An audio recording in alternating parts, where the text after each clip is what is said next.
Welcome to a webinar between AutoRabbit and nCino. We are very excited to be at the nCino headquarters. We are looking forward to Insight that's over in just a week away. And then I'm here to introduce our compatriots here. Will, you want to introduce yourself? Yeah. Hi, nice to meet you. Will Jung, CTO for nCino.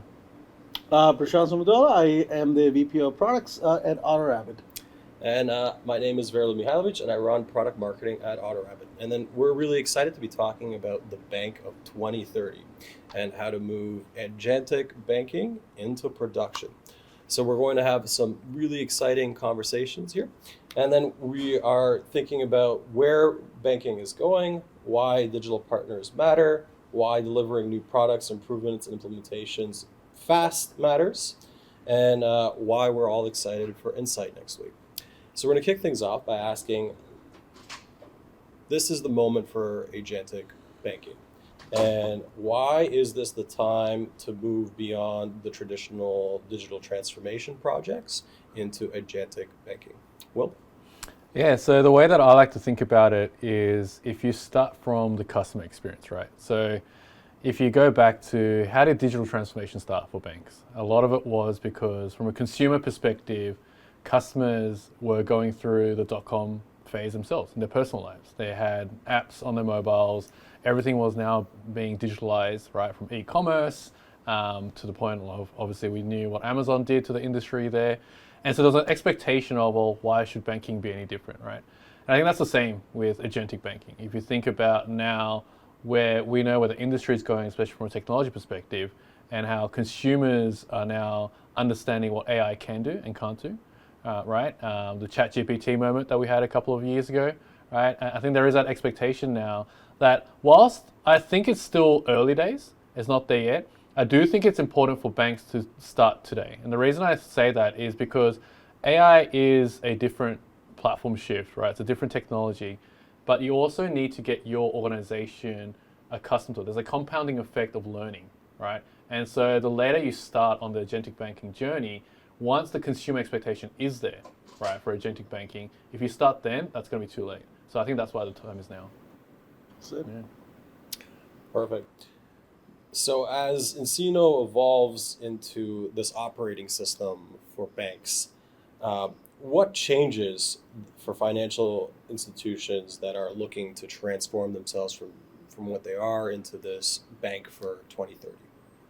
Yeah, so as the way that we think about it from an nCino perspective, and the reason why we've gone down the agentic operating system journey is we recognize that for banks, there is a lot to consider, not just from a customer experience perspective that I touched on, but from a regulation perspective, from a compliance perspective, that trust perspective that consumers have, right?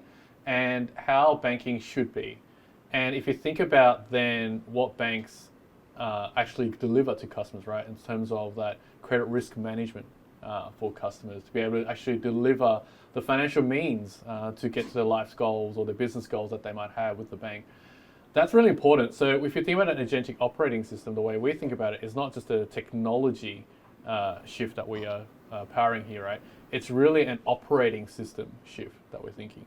The outcomes of the bank does not change, but how you do it does change. And I think that matters, right? And so rather than just adding on or bolting on AI, you actually have to think it at an operating system level. Yeah, I do think that things are moving from show me to do it for me, right? We were just chatting about how banks sort of moved away from mainframes to the dot-com bubble to the new, agent or agentic run systems. So the big factor in my view of this transformation is how quickly, to your point, how quickly can banks get started, right? If you go back 4 or 5 years, banks, there are some banks, small, medium, large, some banks that are still trying to implement the best of the cloud banking, the best of, how do I get all of my users, my employees trained up on the processes and the workflows of the bank in order to get them, ready to use whatever operations that they are handling. So going from that to agentic, where a lot of these things would be done for them in a sense, would be a big transformation, not just in terms of technology, but also in terms of the cognitive level of of how a typical banker or a typical person who works for a bank would approach like his job in general. Yeah, it's a big cultural shift, right? Yeah. Because I think a lot of times organizations, especially banks, are no different in an enterprise level, is they form processes around the technology of today, Right. right? And I always say this a lot: is a process is really the band-aid or the gap filler between what people can do and what technology can do for them today. That's right. Right now, the technology has shifted. You have to rethink that. Right. So, I was having a discussion with another customer of ours, actually a common customer, where they were asking us, well, I mean, this was in just over a beer.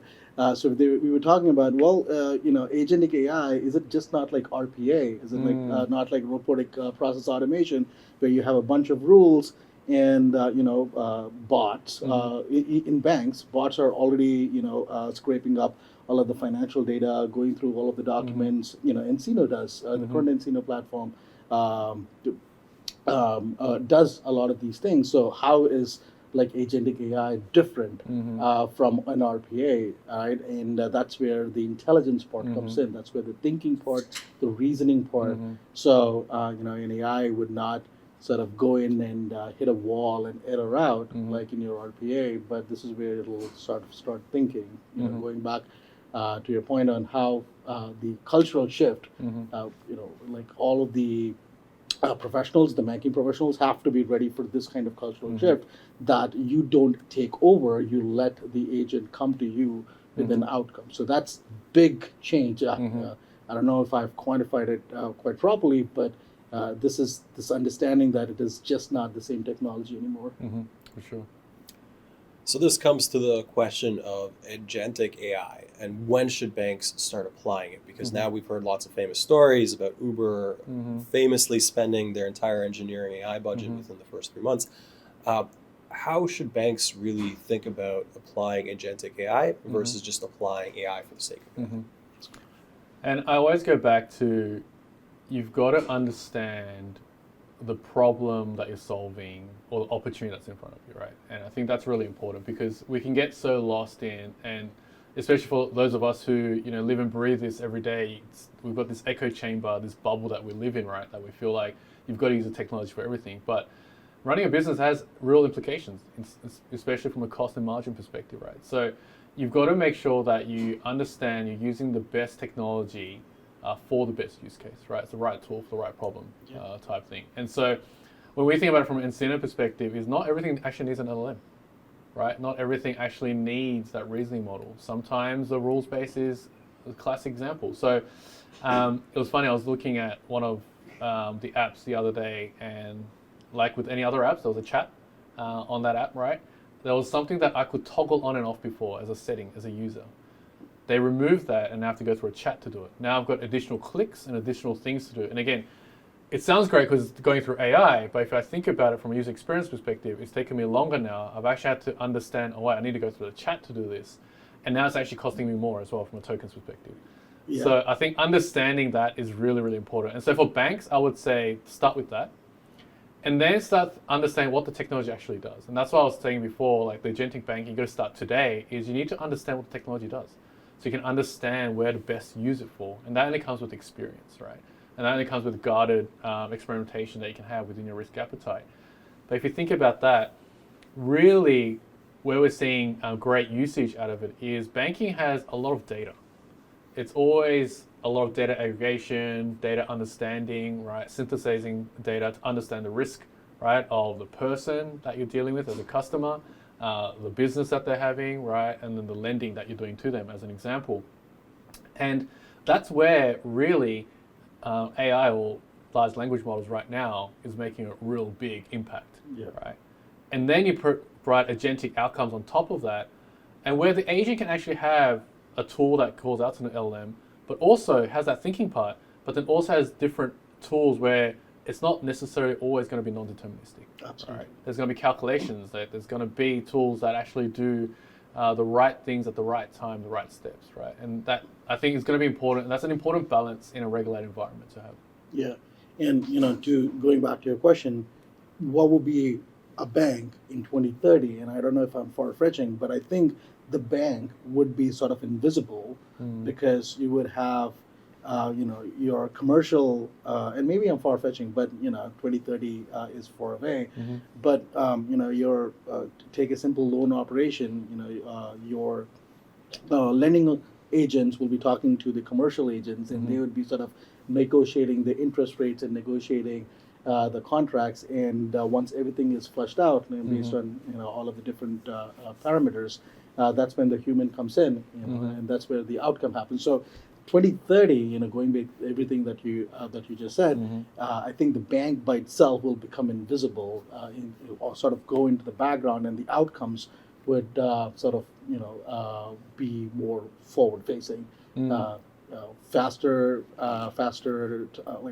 the amount of time people spend in reviewing loan documents, loan collateral, all of that time would be squashed, right? So it's like banks will have this super smart intern working for them, going through the review process, the documentation process, and all of that. So, so I think that's where 2030 is going. I think 2030 will be a lot of these systems that we are so used to are going to go away, sort of go behind the curtain, if you will. It's an interesting take, and I think that's one where it's funny because we saw that analogy before as well. So going back to the digital transformation aspect of it. There was a point in time where a lot of people felt like banking will become more back-end services, right? And you'll have these other fintechs or technology companies really owning the experience of banking. Now, some of that has come to fruition. I think there's been a lot of fintech companies that have grown there.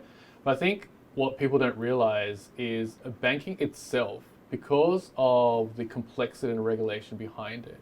And I think what other people also underestimate is with banking, a lot of it is actually emotional. Right. There's a lot of that trust component that's needed. So if I'm buying a home, right, it's very different to I'm shopping something on Amazon, right? And so because of that trust component, having that human there, I think that is an underappreciated part of banking.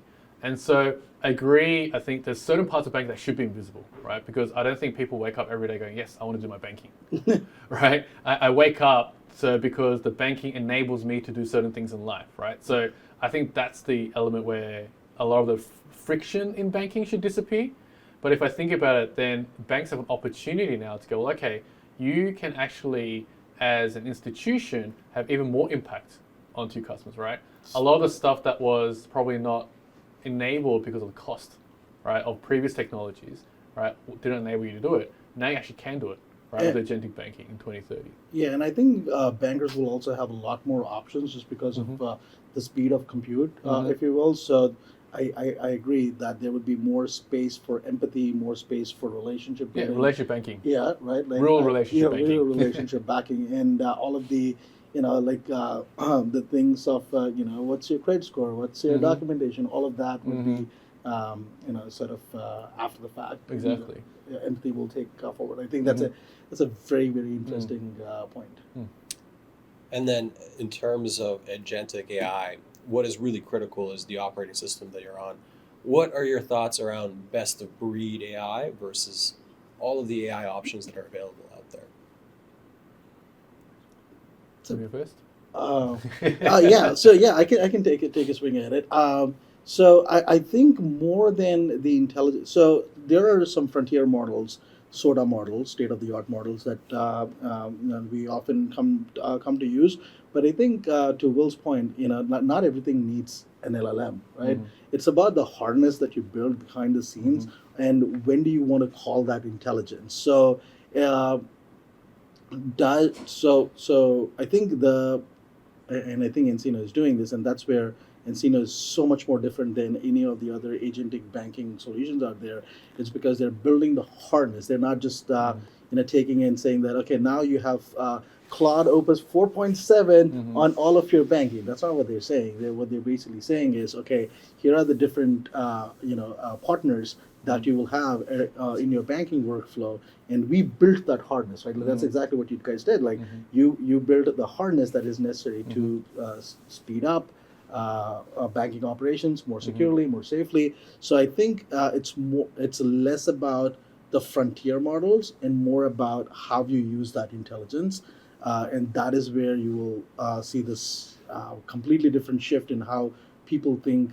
At least product and engineering teams think about applying applying intelligence rather than just slapping intelligence. So you don't want just a chatbot like we were talking, right? Like you just don't need a chatbot anymore. You want things to happen for you. Yeah, no, I would agree, and I think and you used the word harness, and that's I think the real hot topic in the industry right now, right? We've gone from prompt engineering to context engineering to harness engineering, which really is, I think, a maturity of the industry going forward with this technology. Is it's not just about the model. The model is the brains and the thinking behind it, but it's really how do you make sure that you're directing the model in the right way, right? Giving it the right outcome to solve because it's worth solving, and then making sure it's getting the right context at the right time, and then producing that experience back to the customer. At the end of the day, that customer experience doesn't change, right? Yeah. And really, I think that's what differentiates the various agentic platforms out there today. And for nCino, the thing that we're focused on is making sure that we are focused on financial services. We are focused on what we do in terms of onboarding customers, originating products from a bank, and managing that portfolio, right? And being hyper-focused on that as a vertical platform company is going, okay, how do we harness the context relevant to all those jobs to be done, right? Using the right model at the right time as well. And I think that's also important because we have customers who are banks, and we need to make sure that we can articulate the guardrails, the auditability, the traceability behind it, but also the cost aspect, right? And we tell them, yes, you can actually access all the models they were accessing, but we make sure that we are engineering that platform using that banking context to get that outcome, the job in the best way possible. That's true. And this is perfect. So with that context that nCino has, launching digital partners, how do you imagine this changing the workflows and how work is done across bankers, people who are servicing loans, people on the front lines and the back lines? So what are your thoughts in terms of how digital partners will change the way that people approach work? Yeah, and you'll see a lot of this at Insight as well next week. But we really see it as a dual workforce. And Prashant, you mentioned this as well, is having the system do things with you and for you, right? It's not just advising you or guiding you, right? And I think there's a real step change there that you'll see in the platform. And the way we've done our digital partners is, again, going back to the premise of banking fundamentally hasn't changed, the outcomes of banking. And internally, the personas of the important accountabilities within a bank hasn't changed, right? So you still have an executive that has certain accountabilities. You still have a processing function, whether that's a human or an agent, right? You still have an analyst function, right? You still have the client service partner as an example. So all our digital partners are specifically put into that persona because we know that outcome doesn't change. And so then when we think about the dual workforce, it's going, okay, so if a bank is rethinking their operating system, their operating model around this new technology, then how can our system partner with them as that dual workforce, right? And back to your point where I think you're getting to the point, a lot of the friction of banking should become invisible. Yeah. And that's how we see digital partners playing a role there. So an example is when you're creating a deal, a lot of salespeople don't want to enter data into systems, right? And they shouldn't have to in 2026. Yes, and not just salespeople, any person, right? And so, you'll see this insight, but there is a way that we're structuring deals using natural language, using context that's already in the system, right, is an example. Where we're doing portfolio monitoring credit used to be you do an annual review, right? You review your portfolio every year as a relationship manager so you understand the credit health, the ongoing credit health of your customer, right? And you reach out to them asking for more documentation, more information, but that wasn't an annual process. And the reason it was an annual process was more because of limitation of technology and the human capital cost. That's it. But now you don't have to do that, right? Now we've got an analyst digital partner that can do it on a daily basis for you, right? Real-time signals that come back to you that reuse the data that you've already got, right? And that context that you have with that customer. And again, sharing that context a little bit through the Auto Rapid lens. So the way that nCino is thinking about digital partners, we're also thinking about DevOps in the same way, like DevSecOps in the same way. So we're coming up with security agents that continuously look at the configuration, the underlying configuration, to see if there are any kind of new, hijacking that probably have happened. One of the biggest security threat that cybersecurity professionals are talking about is how agent goals can be changed, and how you can have like a delegated authority injected into a agent's workflow. So we're coming up with agents that can look at the security. We're coming up with deployment agents that understand the context of the configuration, and they understand the context of the target environment, and then move a particular package. So it's very interesting. So the reason why I started thinking about, when you're talking about the create analyst, I was thinking about, okay, what does this mean in my world? Like I come from a DevOps world or DevSecOps world. So it's very interesting to see how, on the front end, agents like the digital partners are going to be, doing some of the heavy lifting for the consumer side. And on the back end, for the actual bankers, for the CIOs, CISOs, CTOs of those banks who are sort of looking at technologies. Again, we all want a piece of that agentic workload. The agents to take some part of our workload. So it's going to be interesting on how agents with different functions are going to take over and make our lives easier, like from digital partners to DevOps agents to something else. Something Will just touched on. I think we're in the middle of a little bit of a change in mindset in terms of when it comes to banking or lending, thinking about point-in-time banking to continuous. Right, so a lot of the systems that we're talking about here is going to allow to fundamentally transform into being able to continuously deploy change and doing it in near real time. I heard you say near real time, daily. So this is a wonderful opportunity for both of us to start discussing, hey, what does that operating system look like, and what needs to support it to make sure it's fully continuous?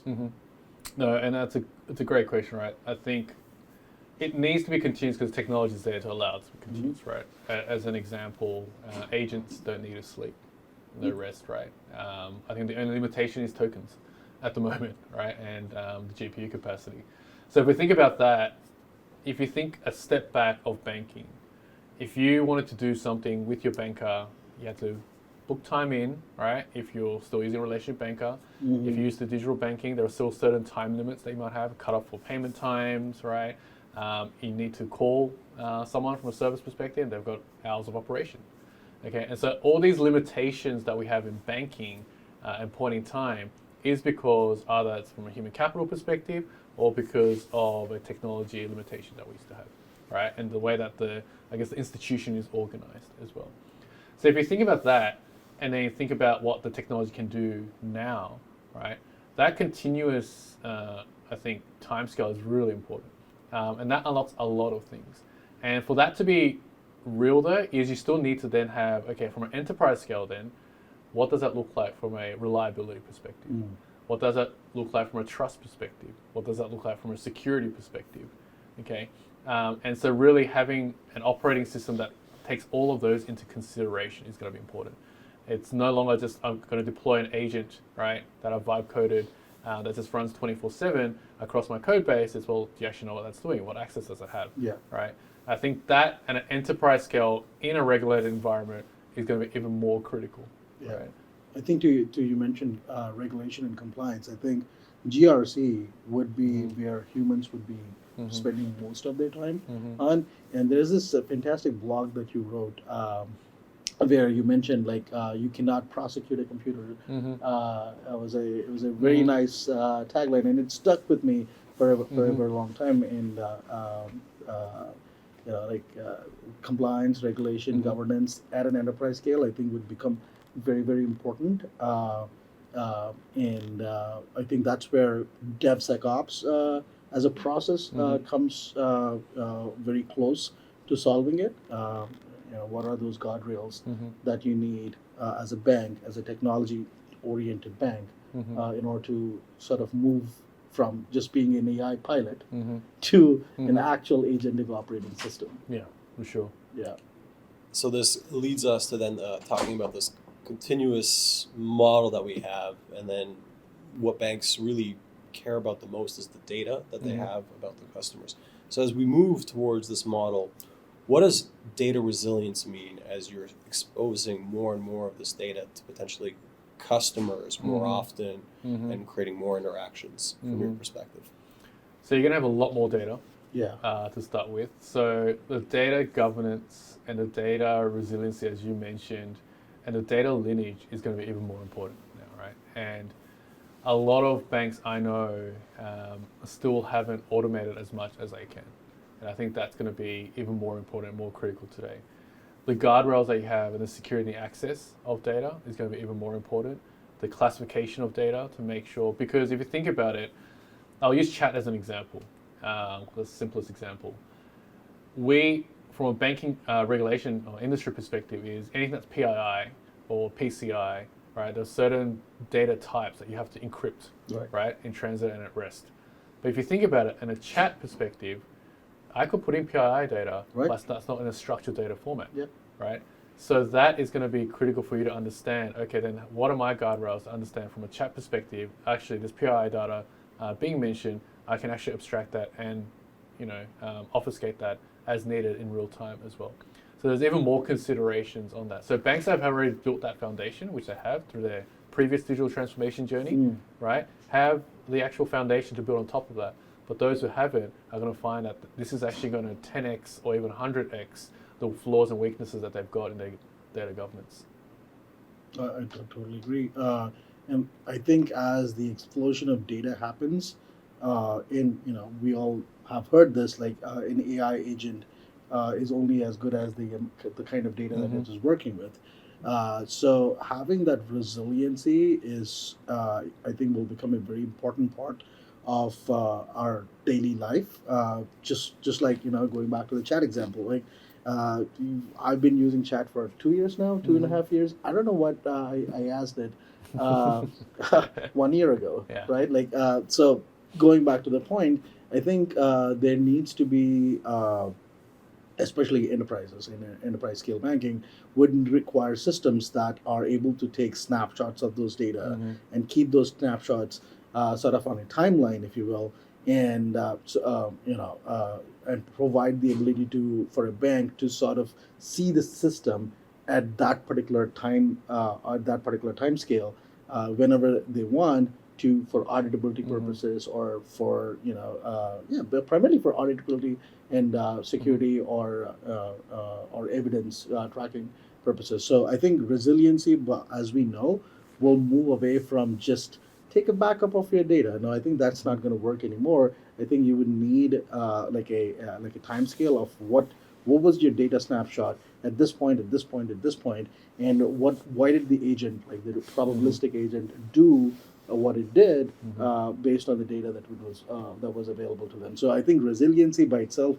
will undergo a transformational change. So it's not about securing data anymore, but it's also about securing data plus providing the auditability to go back in time and see what actions were taken and why were they taken.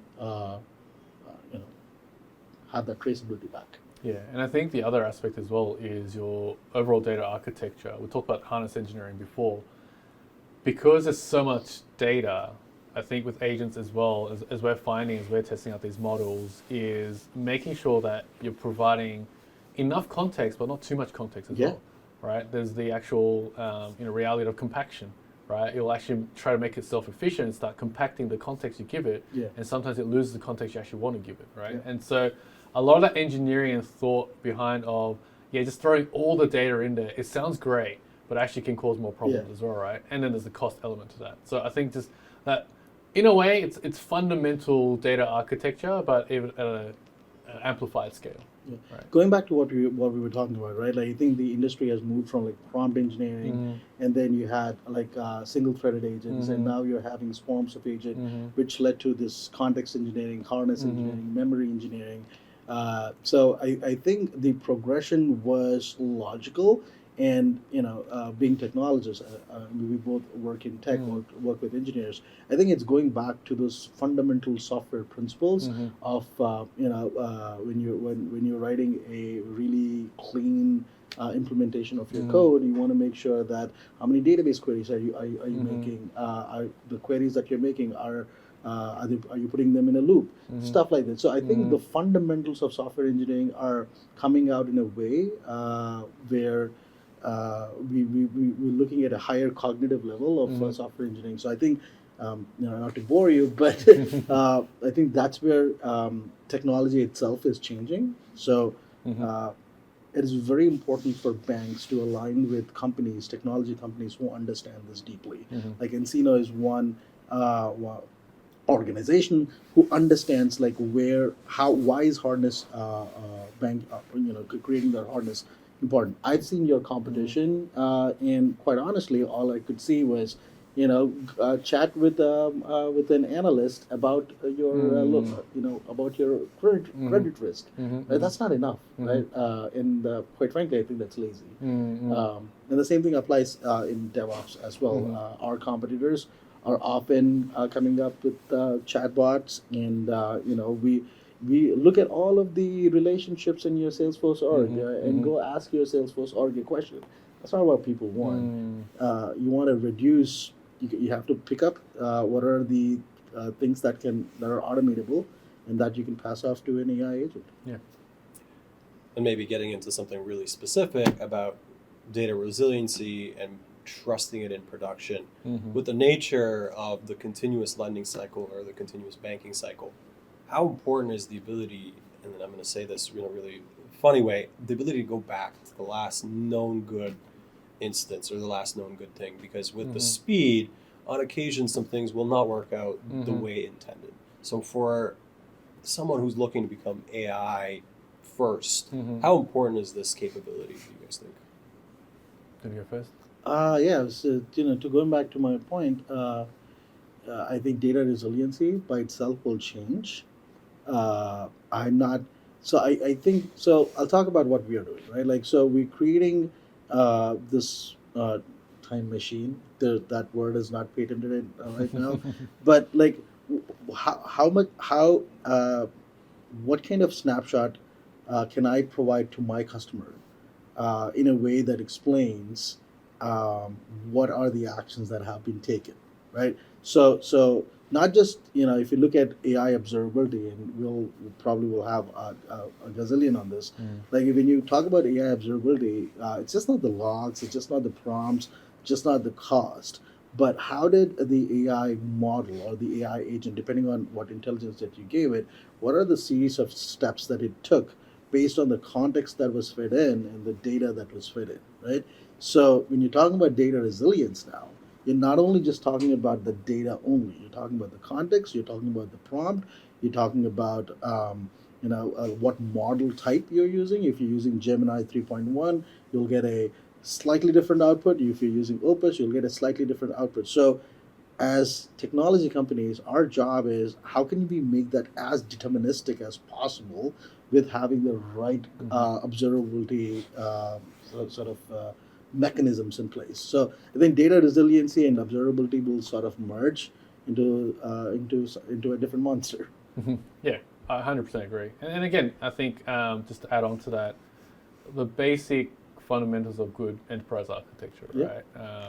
Being on a cloud environment that has multi-regional, multi-zone failover, right? Classic. It's probably the boring stuff, but that stuff matters, right? Being able to be in a trust zone, knowing that your data isn't being trained by a foundation model in a regulated industry is really important as well, and understanding that. So I think all those things, on top of what you said, matter even more. Yeah. So we'll be going back to the fundamentals even more. So the people who do this work, their job is actually, so like, I don't know if you've heard this, like AI is going to increase the amount of software that is getting produced, right? So just like that, AI is also going to increase the amount of work for humans because now we have too many things to take care of. Yeah.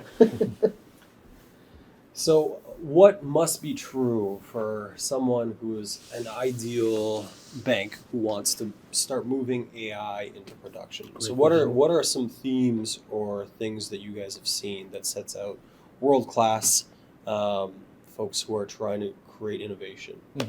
So, what are some things that you guys are seeing that are maybe not universally true, but very common amongst folks who are looking to be first movers or really expand into AI agentic banking? Yeah, it's a good question. So the ones or the banks that I speak to who are really leading the charge here, there's a few things that are quite in common, I would say. The first is they're quite clear on where they think AI is actually going to make a difference, right? So in a very simple way, they're actually very clear on their strategy. They're clear on the strategy of the bank of where they're going to differentiate themselves, right, and how AI can help them. So they've got a clear use case behind that, right? Which I think is important rather than starting with the technology first. Going, hey, can I just throw AI everywhere? Where can I throw it for, right? So I think that's having a clear purpose and strategy. That's probably point one. Point two is actually providing a space where their teams can experiment. Where I see a lot of banks struggle is they talk about a lot about AI. Their board and executives are speaking a lot about AI. And then when it comes to execution, a lot of them are stopped because of just the risk and governance frameworks internally haven't caught up, right? The rest of the organization hasn't caught up in terms of what they want to do. So having that cross-functional team and department team and the understanding is, no, we've got a clear use case. We've got clear guardrails and how we're going to safe guard this, right? And sandbox this, and to actually have that runway to lean on it.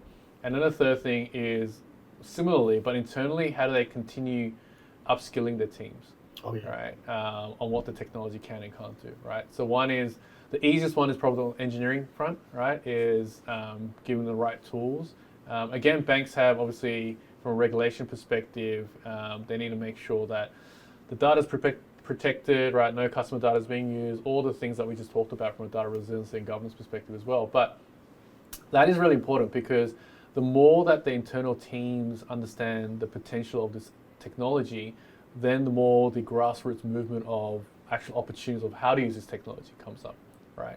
And I think that's really important. And because the technology is moving so fast, if you're not hands-on with this day in and day out, it's really hard to keep up.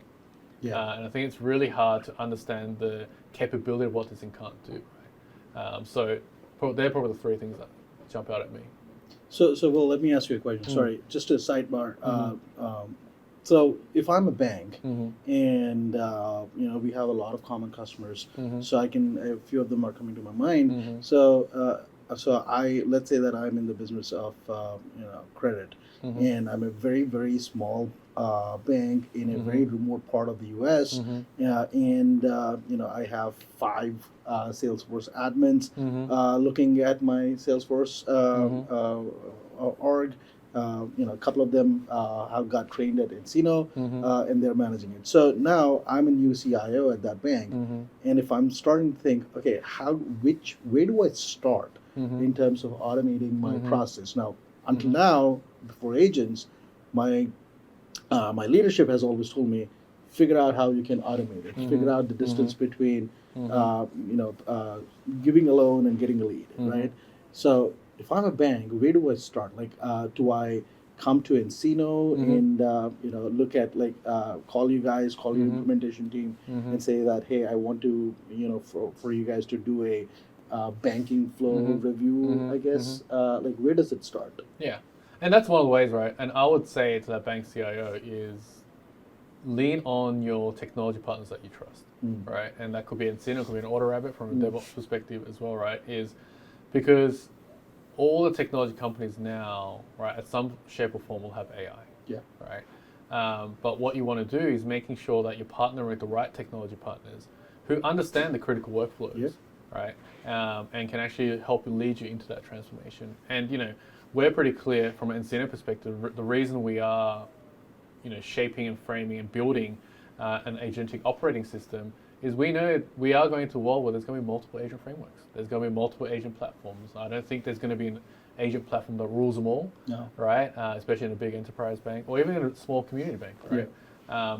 But I think that interoperability is going to be really important. But who you partner with, to your point, and actually get the first runs is going to be important. And if nCino is already in your institution, it's really easy to turn something on. You know that the guardrails are there, right? And so you can see how it actually works. And that could be a lever to start training. It could be something in the AutoRabbit toolkit, right? Yeah. That they start seeing, hey, this is what agentic AI can actually do for us. Yeah. And then that might give you ideas in terms of maybe there's other platforms that you need to use, right, to fill some gaps. But that's how I'd start. Yeah, I think it starts by asking the right questions to your partners. Hey, what are we doing with this? And I think that will sort of start that domino effect in terms of getting to that transformation journey. For sure. If we were taking a snapshot of some of these key KPIs, and then I'm going to share some statistics with you guys. We have a mutual customer who's adopting AI. They're doing over 60 pushes into production, so 60 changes per week into production, so tweaks, new features, new capabilities. Less than 5% of those pushes into push into production results with any issues that they have to revert back. They're also going from 5 hours down to being able to do it to 2 minutes. Combined together, we're seeing folks, individual contributors, have outsized impact in terms of banks. Taking a look at the holistic operating system, is this how banks have to transform in their thoughts to be a continuous lending and transition away from point in time? What are your thoughts in terms of the amount of impact that teams used to have in terms of the customer delight that they can have transitioning from point in time to continuous? I do think it's going to change a lot, right? And I was joking with a bank CEO the other day. We'll now find out who really wants to be a banker. Right? Because if you take a lot of the process that was a job out, right? And a lot of times we talk about job displacement because it's real in the industry that we talk about, right? And I think those who should be worried about job displacement is if your role is defined by a process or a task that you do, I think that is ripe for disruption, right? But if your job is more about the impact, the accountability, the outcome, right, along with the complexity, and maybe it's the relationship that you have, maybe it's the critical credit knowledge that you've got, right? I think those bankers who can harness all of that understanding, right, and really make an impact and actually drive banking outcomes to their customers, those are going to be the real bankers, and those who actually like doing that are going to be the real ones. So I do think, again, going back to the dual workforce concept that we have at nCino, I do think most people are going to end up working, actually all people are going to end up working with agents, right? And those ones who will be the most effective using those agents will be the ones who are actually masters at their craft. So I actually think we're at an interesting inflection point is then if you need to be a master of your craft to really be effective working with agents, then how do you become a master in the first place if the agents have replaced the work that used to be traditionally used to become a master, right?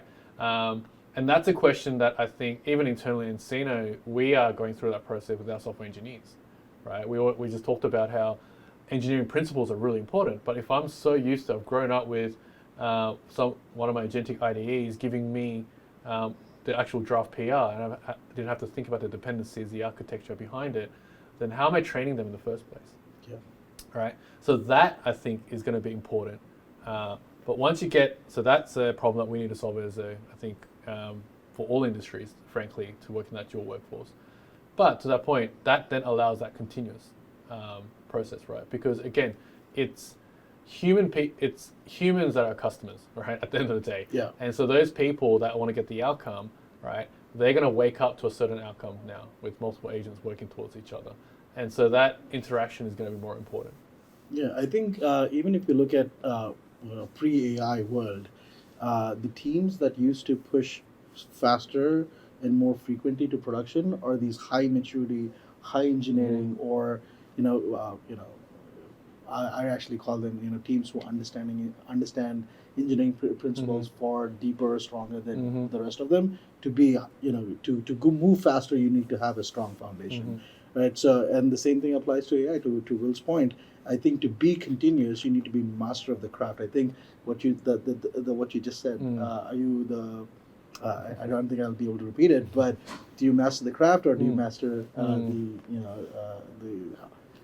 the ropes around the craft.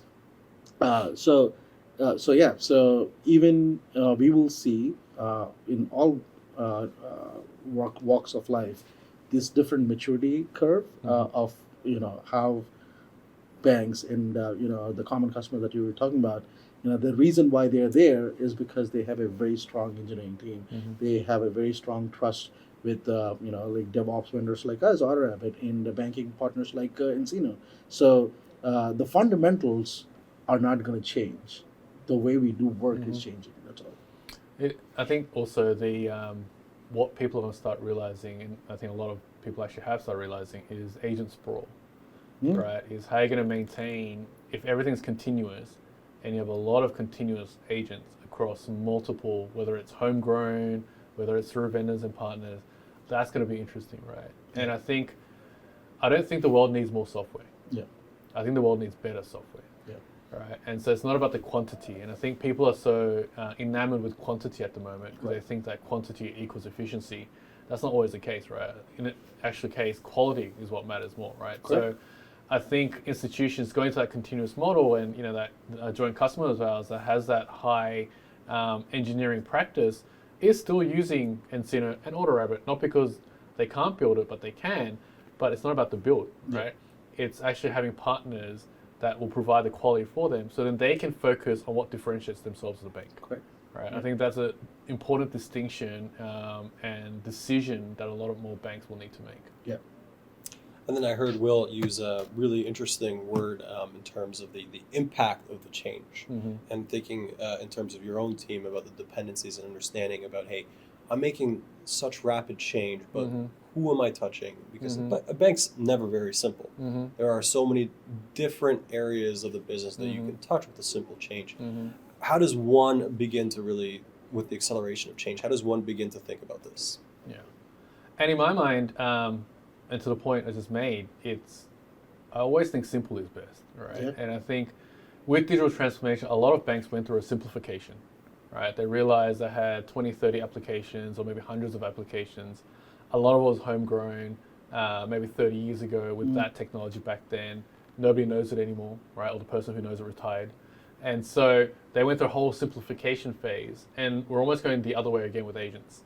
I said, hey, we can build it. And again, to my point of, just because you can build something that looks good in the first pass, right? Is it going to hold the test of time? Is it going to, really make a difference to your bank, and that impact that your bank needs to have needs to be questioned, right? And so I think it goes back to your architecture should always be meaningful and intentful, right? You should have a lot of intent behind how your bank is orchestrated, even more so today, to allow you to become more continuous.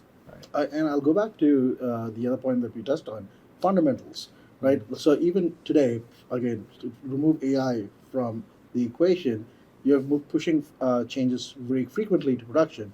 How do you know who you're touching? Well, sandboxes, right? So you pull up a sandbox, and you make the environment as close to production as possible, and then you test it, and then you test it again, and that's where you know if the quality of software that you're writing is good enough or good to publish, to take it to market. So the fundamentals, AI or without AI, are not going to change. Things are going to go really fast, right? So what used to take, even in testing, right? What used to take a week can now be done in a day. But again, somebody has to be part of that loop, looking at the quality of the outcome that is getting produced. Because to your point, and I keep going back to this, you cannot put a computer on the stand if something breaks, right? So it always has to be the human. So so a couple of things, right? Like the fundamentals are not going to change. So how do you know how many the products or features that you're building are intended in the right way? Well, test it, and to test it, you need to have the right DevOps practices. So again, if the more solid your fundamentals, the faster you will adopt this technology. And this leads us to a fundamental question about trust. Trust between non-human identities or agents and humans. How is the governance model being built to have that in place? Yeah, and I think there's a couple of things, right? It's, if you look at what agents can do, there's different levels of agency. Like how much agency should you give to an agent, right? How much autonomy should you give to an agent? And so right now where I see the industry, the regulation right now and the risk appetite generally of our customers, the technology is there. I don't think we're ready to accept fully automated agentic credit decisioning, as an example, right? And there's various reasons and valid reasons why you wouldn't trust that today, right? At an enterprise scale. Yeah. Okay. And so if I think about that from a trust perspective, it's going back to going, okay, one, it's all the observability, the transparency we talked about, like the auditability of what the agent is doing. But then also making sure that you understand exactly how much agency you are giving to that agent. Like what have you actually tasked it to do? Yeah. And at what point is the agent then going to a deterministic workflow that you know is the same 100% of the time? And that's really how we're thinking about it, right? It's, we know the technology can do certain things, doesn't mean you should do those things right now. And again, it's not just a technology problem, right? You need to make sure that it's meeting customer needs and the customer's risk appetite. So that's one way that we really think about that from a trust perspective, right? And the other aspect of it as well is, I know you quote that, I think I actually got that's from an IBM's manager's manual, I think it's like 1970 something, right? A computer cannot be held accountable. Right, and it's true. There's no better way to say it. Yeah, and I love that quote, right? So a lot of times, at the end of the day, it's as a bank, yes, you might have agents doing a lot of these processes for you and this work for you, but as a customer, I'm expecting there's a human making that decision and is accountable at the end of the day, right? And again, so our software reflects that, right? There's that human in the loop for that final decision making, with all the decision available made to them, so that they can understand, okay, what decision are they actually making, right? I think that's fundamentally why AutoRabbit also partners with nCino, because the way both companies think about technology, both the companies think about putting the customer first and not technology first is a big differentiator. Perfect. So coming to the end of our chat here, love to know, what are you guys looking to most at nCino next week? So at nCino, there's a lot I'm looking forward to next week. A lot of great work from our product team, but a lot of industry perspectives is going to come to fruition. We're going to have people representing from a regulator perspective, other technology companies, obviously AutoRabbit as a partner as well, providing their perspective of the industry. So I think that's a great way to understand where the industry is at, both from a technology and a banking lens, right, with AI. So that's what I'm looking forward to. And then the second one is really how nCino is thinking about agentic operating system, right, and how we are looking to drive agentic banking for our customers. There's a lot to show. I won't spoil it here, but that's what I'm looking forward to. Awesome. Yeah. So we got Patrick Sweeney, our CEO, will be